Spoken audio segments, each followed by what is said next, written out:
Hello and welcome to my Bolt EUV. I'm Jim, and today you might recognize this guy from Spinner EV. This is Mike. Hey, I'm Mike. Mike drives this beautiful little beast right over here, a Tesla Model 3. And today we've met down here in Orlando, and we're going to talk about the Bolt EUV. We've got some things we'd like Mary Barra to listen to us about.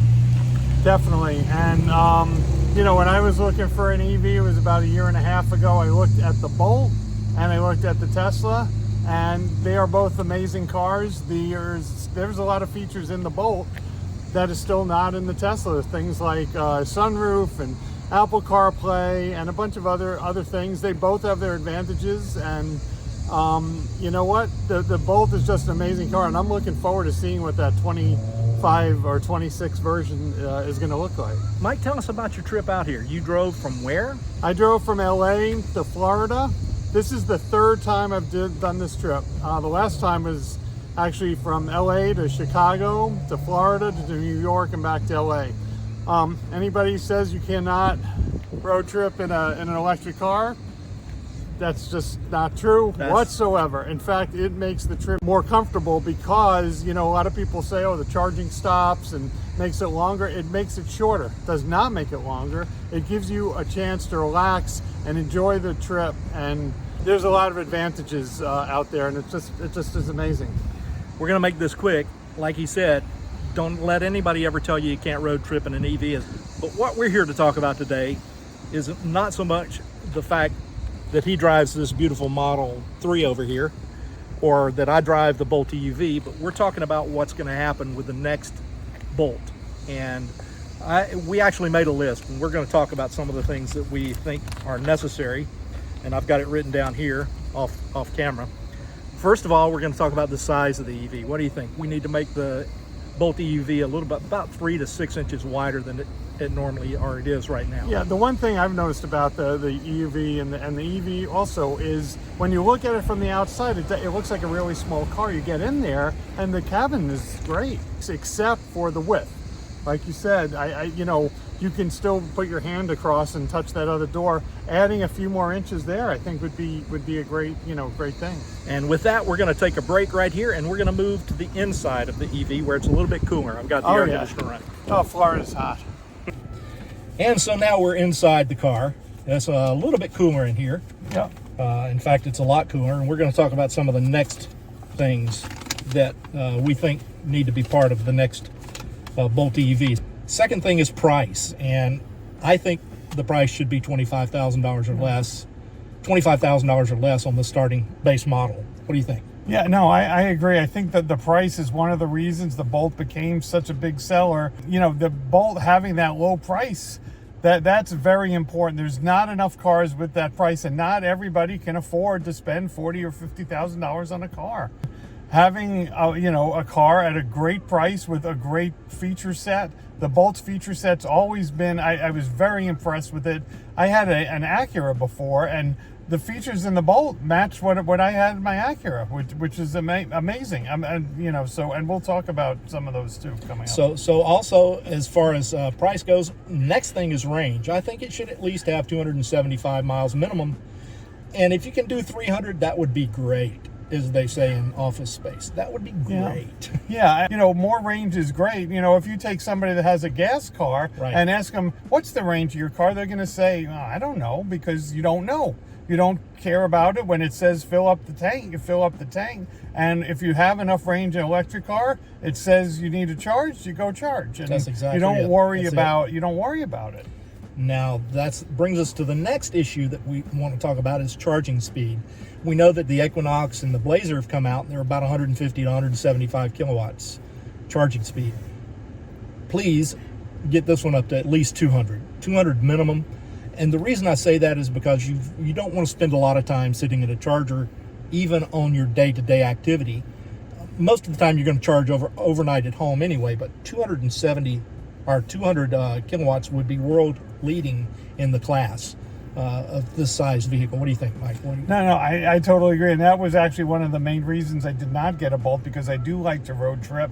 And the charging speed, it was it 50 or 55? 55. Yeah, it's just extremely not good enough. It's very low, and that's one thing. There's no way around it. However, that's going to be changing. And the Tesla I have, which is the lowest model, is 170. The other Teslas are all 250. In the future, who knows what they'll go up to, because now you have chargers that are 350 or more.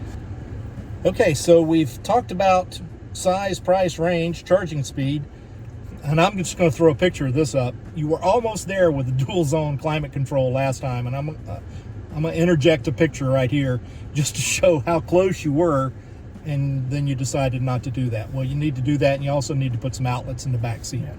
Yeah, it's funny because I tour-rode Teslas, I tour-rode Bolts, and I found a little humorous about the dual zone, because when you look at the control panel, as you see in the picture, it's obvious that at some point there was supposed to be dual zone in here, and either they decided not to, or couldn't get it to do it, or whatever it was. There was some reason, and but it's there. It's actually there, it's right there in the control panel, but it doesn't exist. Also a frunk, and don't say you can't. Yes, you can. You can change the layout of where you have all the charging controls and all the other electronics control units for this unit. Give us a frunk. Yeah, I mean, the thing about a frunk, I totally get it that, especially with legacy automakers, you're used to putting all the stuff under the hood. That's where it's been since, the horse and buggy days, left us. So we're in, but the times have changed, and, a frunk gives you a lot of extra storage space for whatever you need in there. It's absolutely necessary. And it's become a thing with EVs. How it started, remains to be seen, but it's just something that's sort of part of an EV, because you can move all that other stuff in there. It's funny because you see there's liquids and things in there that no one ever needs to worry about or touch or even see, right. And that's just making any kind of space in that front would definitely help. It would be a great thing. Also, on the USB outlets, let's just eliminate USB-A. That's old school. That's 1990s technology. Let's go ahead and put USB-C ports in everywhere, front, back, even in the doors if you can. That's probably the most important thing regarding that. Yep. Final thing that I'm going to mention, and he has a couple more things he's going to talk about, is a heat pump. When I turn the heater on in this car, I lose probably 15% of my range, just like that. Heat pump doesn't do that. The air conditioning system only uses about 7 to 8%, but when I turn the heater on, it's 15% minimum, and during the winter, you're already losing range. So let's make it a heat pump in the next iteration of the Bolt EUV. Yep, 100%. And Teslas at one point did not come with a heat pump, and they decided to put that in because it was causing those problems in cold days, cold climates. So what was the other thing we were going to mention? We were going to mention the turn signals and the brake lights. So the way they are now, they are low. They are legal, though. They are not illegal. They are, perfectly legal. They are perfectly legal. However, from a safety standpoint, if somebody is up on top of you, especially if it's a truck, it's going to be very hard to see what's going on down there, because you're driving, your line of sight is straight ahead and what's in front of you, and you're not used to looking down near the tires. There is the top speed of the car, which is, so the top speed of the Bolt is probably the lowest I've ever heard of a car having, which is 92 miles per hour. Yep. Not that we go driving around at 92 miles per hour. We normally don't do that. However, there's places, especially in Texas, where you have a speed limit of 85, and going 90 or even a little bit over is what the traffic's doing. And with the Bolt, you can't do that, number one. And the other thing, number two, which happened to me once, there was a truck it was moving around, and I had to get out of I had to move out from being next to it. And if I didn't have, the speed in order to do that, there could have been an emergency. Luckily there wasn't, but sometimes you need to get away from something quick.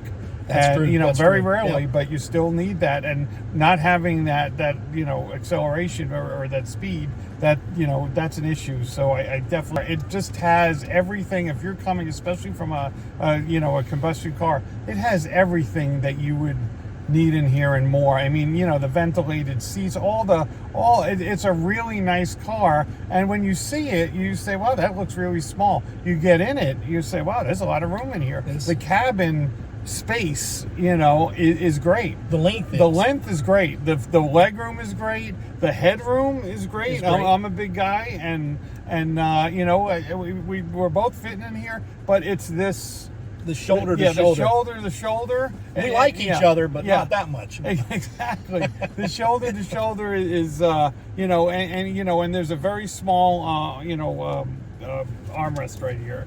But that's you know, that's the, you know, that's the main thing as far as the size. But it's very deceiving, you know, when you see it from the outside, because you think, God, that's a small car. And, you know, but when you get in here, you know, it's very comfortable. The only other thing also that we didn't mention, the seats are a lot better than they were. Yes, they are. From what people have said, they still can use a little more bolstering, a little more, you know, padding on there, because if you're in here and you become an EV fan the way I do, and a lot of other people, you're going to be in there a long time. You're going to love it. Yeah, I mean, I've had my car now a little over a year and a half, and I have 62,000 miles on it already. He drives more than I do.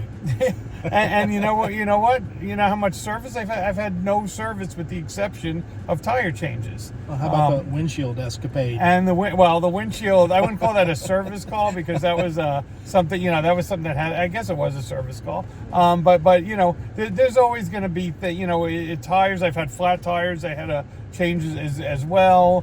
That's another thing we didn't mention, is a percentage for the charging there. Absolutely. The only way I can find out the percentage of my car is to turn on my OBD 2-port reader and actually read it through the OBD 2-port.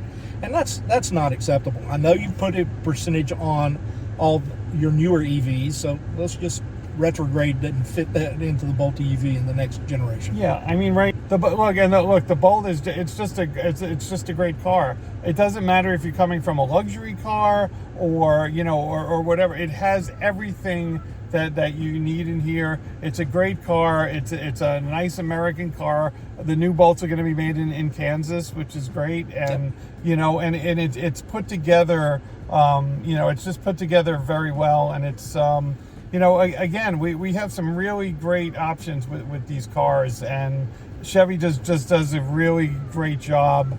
And they do a great job, you know, having such a choice of different EVs out there also. You know, and you know what? Once you get in there and you try it, and you see the instant torque and all the great things in here, you're going to love it. Handling's much better in any EV. Yes, and no gas. And no gas. Never standing to smell the smell of gas enter your nostrils again is a great thing. One last thing, though, Barra, if you're listening, Mike and I would like to come drive the Bolt before you put it out on the road. Let us test the vehicle while it's in the test phase and give you some feedback. We're going to be honest about it. We're not gonna blow smoke, and we're not gonna give you mirrors. We're gonna give you an honest opinion about where it's at that point in time. So if you're listening, please give us an opportunity to drive some of the prototypes, and we'll give you real good, honest feedback. And I'll make my way there on my own dime. Yeah, I'll meet you in Detroit. Absolutely. Yep. Or Kansas. Just try. And if you have any questions, you know, Jim is here. You know, and just put anything you'd like in the comments. I always wanted to say that. And I have resources too, and he has many more resources than I do. Yeah.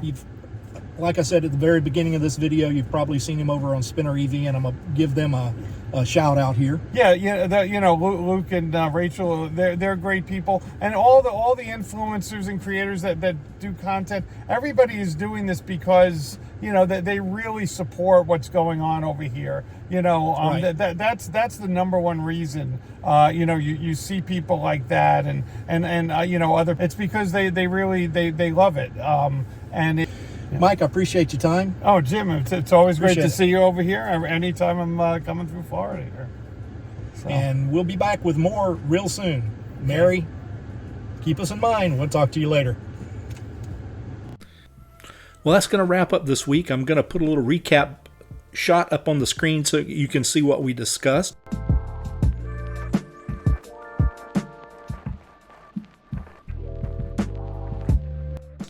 Please do subscribe, share, comment, and like. Ring the notification bell if you want to know when I'm uploading something new.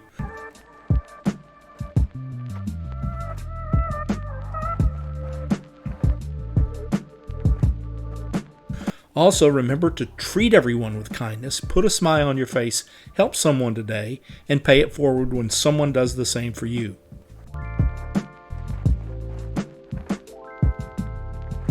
Again, thanks for stopping by, and I'll see you out there somewhere along the route from point A to point B. Take it easy, everybody. See y'all real soon.